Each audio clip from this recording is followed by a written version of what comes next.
Après les petits hier, les grands ont effectué leur rentrée aujourd'hui. Les étudiants du campus du Camp Jacob à Saint-Claude ont été accueillis ce matin dans leur amphithéâtre quasi neuf. Le site reçoit, vous le savez, des étudiants en lettres et en sciences humaines et qui doivent malgré tout s'adapter car les travaux de construction du campus ne sont toujours pas achevés. Le reportage de Ludivine Guillolet et Sophie Vingada-Salon. Marteaux et autres nuisances sonores n'ont pas eu raison de la rentrée solennelle du campus du Camp Jacob de Saint-Claude. Ce matin, étudiants et professeurs du département pluridisciplinaire de lettres et sciences humaines étaient bien présents. Je suis vraiment stressée parce que c'est un nouvel environnement pour moi, mais sinon je pense que ça ira. Je trouve ça pas mal que le campus soit excentré par rapport à Basse-Terre. Ça permet aux étudiants d'être tranquillement dans leur coin et les bâtiments ils sont jolis. C'est la première fois que nous effectuons une rentrée dans un amphithéâtre qui a été livré et que nous avons nommé l'année dernière, qui a été inauguré l'année dernière. Donc un outil nouveau à la disposition du DPLSH et du campus du Camp Jacob. Mais elle a été un peu perturbée par le chantier. Le chantier n'est pas prêt. Si l'amphithéâtre et les salles de cours sont déjà livrées, la bibliothèque ou encore le restaurant universitaire ne verront le jour qu'à la fin de l'année. Alors d'ici là, la direction doit s'organiser autrement.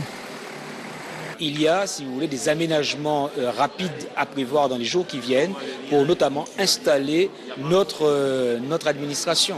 Les chantiers de l'université sont donc encore très nombreux, mais la direction l'assure, l'équipe pédagogique est en place et elle accueillera dès lundi les 1500 étudiants du campus pour le début des cours.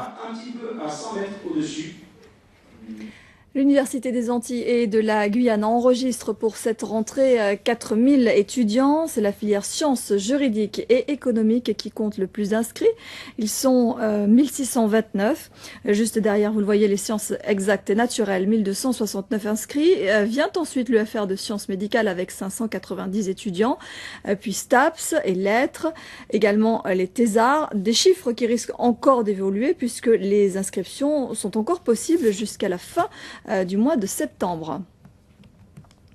Une année qui promet d'être riche en événements pour l'UAG qui célèbre en 2012 ses 30 ans d'existence.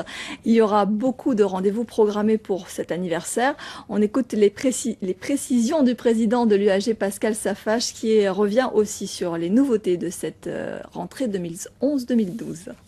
De façon globale, la rentrée universitaire s'est bien déroulée puisque les étudiants de première année ont foulé pour la première fois donc le campus de Fouillol.